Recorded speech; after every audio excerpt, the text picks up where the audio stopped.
We are back with another episode of the Squiggly Careers Skills Sprint. We're on number 17, and today we're going to be talking a bit about the skill of courage. And courage obviously can feel scary because this is where we are going outside of what feels comfortable. This is where we are being brave. So why bother? Why should we care Just about this? Don't do it. Move on to the next skill. Well, we do care. I think partly because with the change and uncertainty that is part of our careers, there are just moments where we do need courage because things are hard. So sometimes that's because it's happening to us. But I also think there are moments where we might want to be intentional about being brave because we feel like we've got the capacity. We feel like, well, actually, I do want to stretch myself. And I think this is often the moments where you realise you've got more potential than maybe you even gave yourself credit for. So there are lots of upsides, but I know this is one that can feel hard. And actually, when we talk about this in workshops, people will often say, oh, I'd love to spend a bit more time in my courage zone, but they find it hard to figure out what does that look like and like how do I make that happen?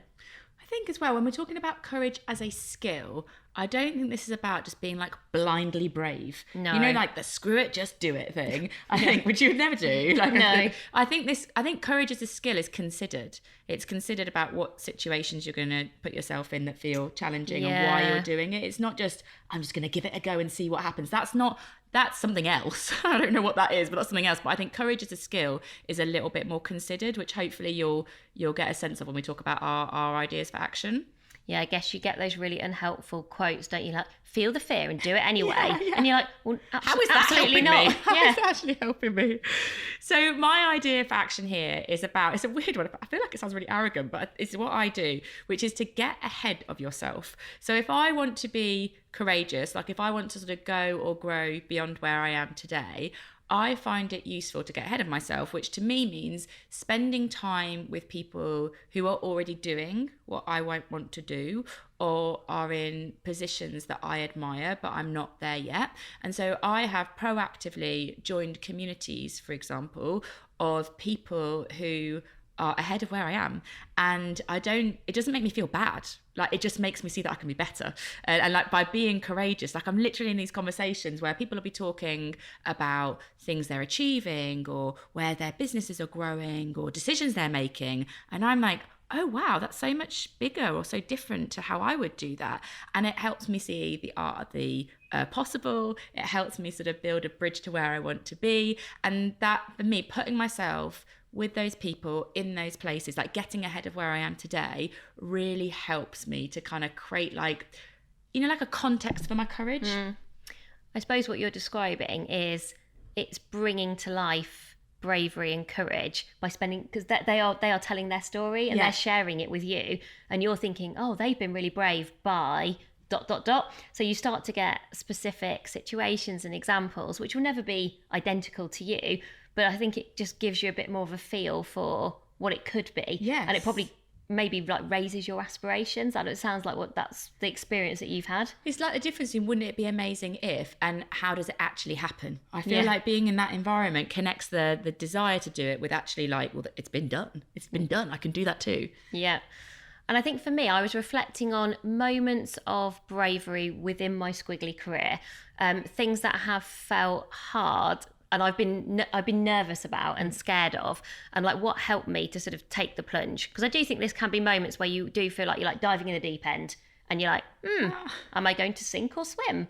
And I don't like that binary thinking. It really doesn't appeal to me as somebody who likes to see all the shades of grey. So I'm like, okay, well, I want to know that I'm going to at least float rather than sink or swim. I'm like, at least float, and then we'll sort of go from there.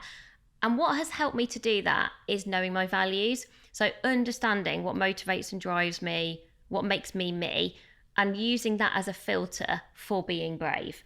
So probably my bravest career decision ever was leaving being employed by a company to run Amazing If. And I remember thinking like, wow, this feels massive. I never imagined doing this. It feels a lot less secure than working in a big company. Helen's like, yes, I remember it well. And I really remember standing in my garden thinking about it and going, right, okay, I know my values are achievement, ideas, learning and variety. How confident do I feel that those values are going to show up if I make this leap into Amazing If. And actually, I'd done enough testing and learning that I felt really confident. So then it was more, this might fail, it could go really badly wrong, but do you know what? That's okay, because I know that those values will have been present and it feels worth the risk. So I think perhaps what I am good at in those moments is risk mitigation. I think that's the floating. Yeah. I was like, well, I will float. I know I will enjoy some of it. I know I'll enjoy working with Helen. I think I'll learn a lot. And hey, do you know what? If I do start to sink, I reckon I've got some backup options.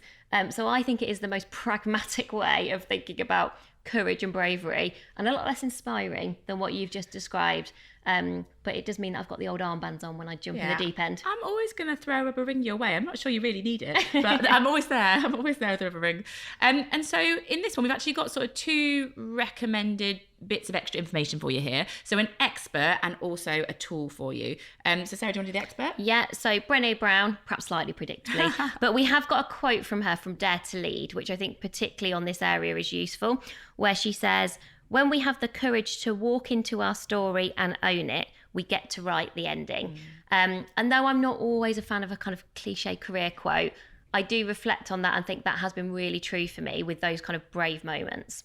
Yeah, and I think when we're talking about having a squiggly career as unique as you are, courageous career decisions, I think, are part of kind of writing your own story.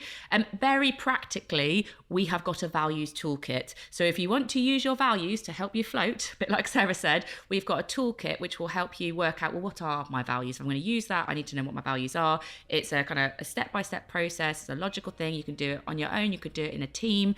And we'll make sure that you've got the link to that tool in our show notes today. So that's the end of this skill.